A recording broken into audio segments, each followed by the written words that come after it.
Bem, amigos, bom dia, como estão vocês? Tudo bem? Eu sou o Roque Santos, analista aqui do Entrando em Ação. Esse é mais um Call de Abertura, você já sabe, aqui todos os dias nós começamos com as principais informações do mercado para que você tenha aí um excelente dia de negócios. Hoje sextou, sexta-feira, dia 15 de setembro. Como sempre, começar pedindo a você que deixe o seu like, deixa rapidinho aí o like, não custa nada.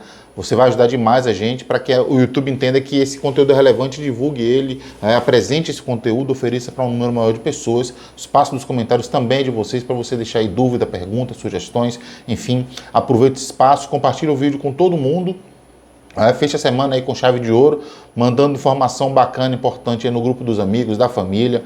Manda aí para os seus clientes, tenho certeza que eles vão gostar. E se ainda não é inscrito no canal, se inscreve, acho que é aqui. Aqui está o botão de se inscrever e de ativar o sininho. Você se inscreve, ativou o sininho, você vai ser o primeiro a ficar sabendo toda vez que tiver vídeo novo por aqui. Mas vamos lá. O noticiário ontem foi quente e foi bom. A principal notícia do dia ontem que movimentou os mercados foi justamente lá do Banco Central Europeu. A gente tinha falado aqui que nós teríamos a divulgação da decisão sobre a taxa de juros por lá. O BCE resolveu, surpreendendo até de uma certa maneira o mercado, que imaginava uma pausa já nessa reunião. Eles resolveram subir pela 10ª vez consecutiva a taxa de juros por lá, saindo de 4,25% para 4,5%. Isso, de certa maneira, como eu disse, surpreendeu o mercado. É uma notícia que, se por um lado foi bom, por outro, na declaração da Christine Lagarde na coletiva à tarde, ela deu algumas notícias boas junto com isso. O que aconteceu? Ela disse que era necessário ainda fazer essa alta de juros porque eles entendiam que mesmo com a transmissão efetiva da política monetária para a economia real, ainda existia essa necessidade desses pequenos aparos, desses pequenos ajustes. Porém, ela sinalizou que acredita que fica por aqui, que essas altas elas devem parar. Então ela sinalizou de uma maneira bastante clara uma pausa para a próxima reunião. Porém, ela disse que essa pausa se dá, se ela se confirmar, ela se dá justamente em função dessa transmissão efetiva da política monetária para a economia real, e a gente percebe aí, todo dia a gente vem falando de dados de enfraquecimento da economia, era necessário dar essa desacelerada, que a economia europeia de fato derrapasse, mas ela não tem como garantir, primeiro, que esse é o pico, ou seja, que não vai voltar. Ela diz que ainda vai ficar data dependente, sim, para novas decisões, mas que é muito provável que essa taxa permaneça alta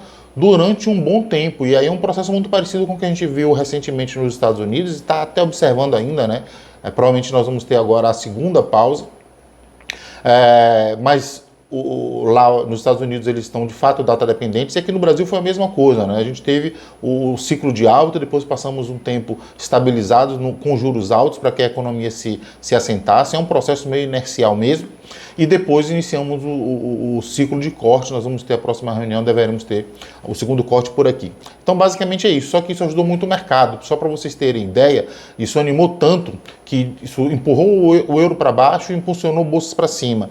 Ontem, fechamento na Europa, Londres fechou em alta de 1,95, Frankfurt subiu 0,97, Paris 1,19, Madrid 1,46, só para a gente ter ideia do quanto o apetite de risco estava ali represado, aguardando a notícia como essa de que a economia já começa a dar sinais de que os juros podem pelo menos se estabilizar por lá. Já nos Estados Unidos ontem, dados positivos também ajudaram. Vendas no varejo veio acima do esperado, a expectativa era de 0,4, veio 0,6, uma elevação no mês contra mês. Além disso, os pedidos iniciais de seguro-desemprego. Apesar de ter subido da última leitura para agora, a última leitura tinha sido 217 mil, a expectativa agora era de 225 mil, veio 220, ou seja, veio abaixo do esperado, e isso ajudou bastante também por lá. Além desses dados positivos, nós tivemos a inflação, o índice de preço ao produtor, veio acima do esperado, mas nada também que fizesse muito barulho. A expectativa era que viesse 0,4, veio 0,7 no mês contra mês, mas manteve-se ali a expectativa do mercado de que o Fed mantenha a taxa de juros agora, na próxima eleição, na próxima reunião, na semana que vem, ou seja, mais uma pausa, e essa expectativa já bate 97%, e uma expectativa de 67% para uma nova pausa em novembro. Isso fez também. Além disso, tivemos o IPO ontem da ARM. A ARM, ela pertence à holding do SoftBank, ela é uma produtora de chips. A gente sabe que esse mercado está extremamente aquecido. A empresa tinha sido avaliada na ordem de 60 bilhões de dólares. Foi assim, o maior IPO desde 2021, o mais esperado desse ano. E na estreia ontem as ações chegaram a bater quase 25% de alta, e isso de fato também impulsionou os índices por lá. Dow Jones fechou em alta de 0,96, S&P fechou em alta de 0,84, o Nasdaq alta de 0,81. Então o dia também ontem por lá nos Estados Unidos foi bastante positivo. Já aqui no Brasil a gente começa para falar de Brasil, a gente fala de China, o Banco do Povo, que é o banco central lá da China, anunciou um corte no compulsório, aquele depósito compulsório que os bancos precisam recolher junto aos bancos centrais para diminuir a liquidez do mercado. O Banco do Povo, né, o Banco Central Chinês, ele aliviou esse compulsório, então, de uma certa maneira, ele irriga o mercado com dinheiro, e isso ajuda, né, a economia a rodar um pouco mais, afastando um pouco aí o risco de recessão, impulsionando um pouco de consumo, ficar de olho também na questão de inflação, mas isso ajudou bastante, principalmente as ações mais relacionadas a commodities. E aí veio a cereja do nosso bolo para o dia de ontem também, né? Veio o nosso gatilho para que o nosso mercado por aqui também fechasse positivo, porque Vale subiu mais de 4% ontem.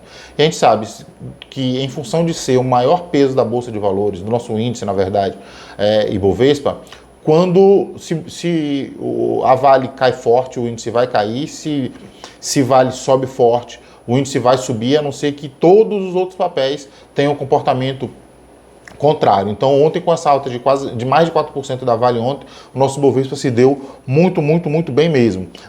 Além disso, e apesar de tudo isso, na verdade, o Grupo Casas Bahia, que é a antiga Via Varejo, anunciou lá o preço da ação para o seu follow-on na casa dos 80 centavos, isso derrapou ali o mercado, a ação chegou a cair quase 30% no intraday, fechou com uma maior alta disparada do dia, mas mesmo assim o Ibovespa se manteve forte, fechou aí na sua quarta sessão seguida, está invicto na semana. Vamos ver se a gente consegue fechar hoje com mais um dia positivo, né? Quarta alta seguida, maior precificação desde o dia 4 de agosto, então uma recuperação importante aí do Ibovespa para quem está colado no índice, na semana acumulando uma alta de 3,54% ontem. Então o Ibovespa fechou com 1,03 de alta, cotado a 119.392, sendo as maiores altas do dia Bradespar, que é uma empresa carregadíssima de Vale, e a própria, que Bradespar subiu 5,16 e Vale subiu 4,09. Na ponta oposta, puxando as quedas, Via Varejo, Grupo Casas Bahia, caiu 18,91% e Azul caiu 4,30%. Os dados internacionais derrubaram o euro e derrubaram também o dólar, que caiu 0,97 ontem, fechando a 4,879. A gente estava falando ontem aqui que o dólar estava perto ali da casa dos 4,90, perdeu os 4,90 ontem, facinho. No nosso calendário hoje, nós temos vendas no varejo aqui no Brasil como os principais dados do dia. Minério de ferro fechou praticamente no 0 a 0 ali. Petróleo Brent subindo 0,23. Moedas, peso mexicano 0,05 de queda, zarraço africano 0,06 de queda, rublo 0,91 de alta, lira turca 0,40 de queda, dólar australiano subindo 0,17, dólar neozelandês subindo 0,05. É possível hoje que o dólar tenha uma realizaçãozinha, quem apostou na venda ontem, o dólar suba um pouquinho, faça uma correção no dia de hoje sim. DXY, em compensação, está caindo 0,18 nesse momento.